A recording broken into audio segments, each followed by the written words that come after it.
Welcome to the Apple Daily News. This podcast is created by Generative AI. Today is January 23rd, 2025, and we're diving into the latest updates in the world of Apple and technology. From App Store controversies to privacy concerns, lawsuits, and even a look at Apple's innovation legacy, we've got a packed episode for you.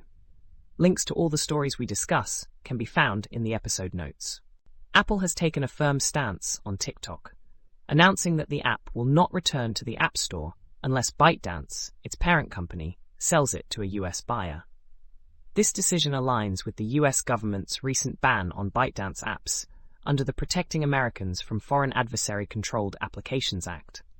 While existing users can still access TikTok, new downloads and updates are blocked, and in-app purchases are disabled. ByteDance has resisted the divestment order, even considering shutting down TikTok in the US entirely.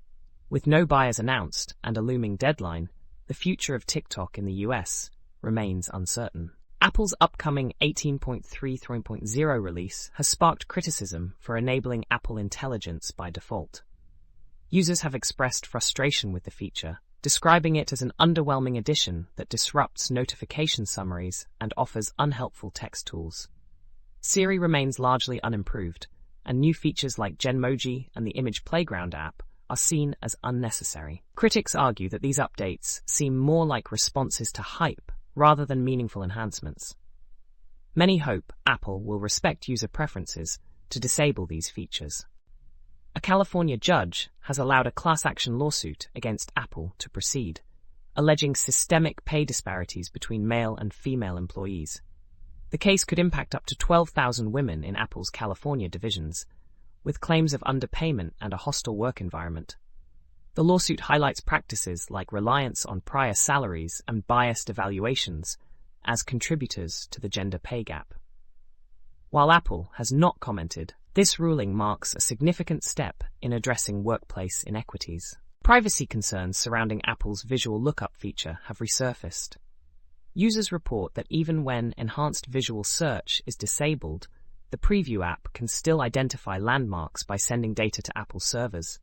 Disabling this feature requires navigating unintuitive settings, raising questions about user control and data transparency. Background activity from the photo analysis process has also been noted, adding to the unease. Critics are calling for clearer privacy options and better user control over these features.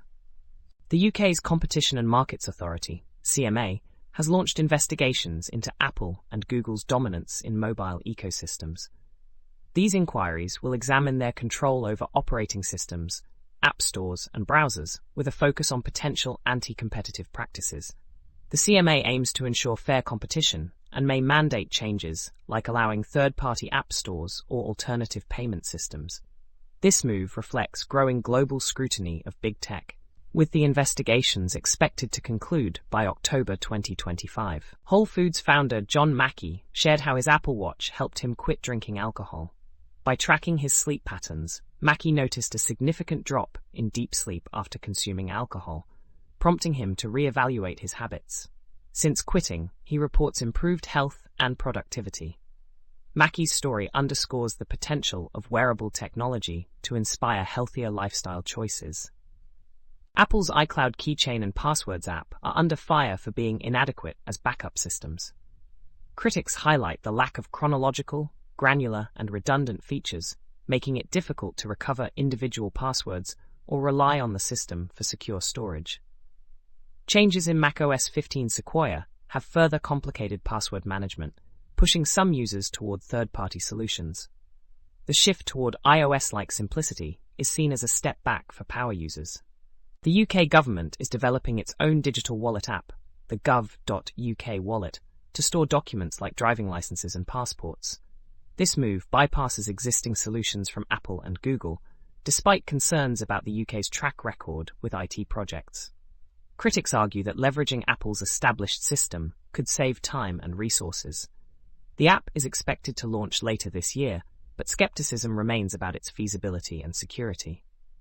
India is pressuring Apple and Google to open their app stores to a state-backed alternative. This initiative aims to promote fair competition and support local developers. The move aligns with India's broader digital strategy, but could lead to clashes with the tech giants. The outcome may set a precedent for App Store operations in emerging markets, influencing global digital policies. A recent visit to Apple and Google's campuses revealed stark differences in their philosophies. Apple's headquarters, Apple Park, is highly exclusive, with limited access and a focus on consumption. In contrast, Google's Googleplex is open and inviting, encouraging exploration.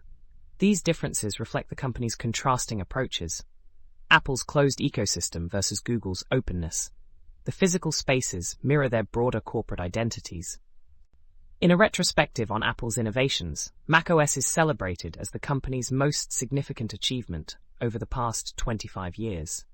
Starting with macOS X public beta in 2000, macOS has consistently set industry standards, driving Apple's transformation into a tech leader. Critics of Apple's innovation pace are challenged by its track record of consistent updates and advancements. The article highlights macOS's influence on the broader tech landscape and its role in Apple's success. Samsung has announced the Galaxy S25 Edge, an ultra-thin smartphone set to launch in 2025. This device emphasizes design and portability, positioning Samsung ahead of Apple in this category.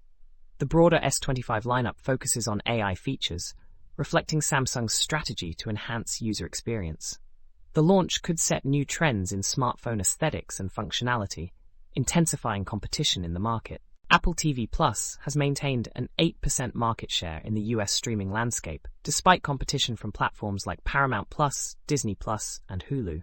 With a smaller catalog of 271 titles, Apple TV Plus relies on award-winning original content to stand out. The streaming market remains dynamic, and Apple TV Plus continues to strive for a stronger position among major players. That wraps up today's episode of the Apple Daily News. Thanks for tuning in to stay updated on the latest in Apple and tech. Don't forget to check the episode notes for links to all the stories we covered. Join us tomorrow for more insights and updates. Until then, stay curious and stay informed.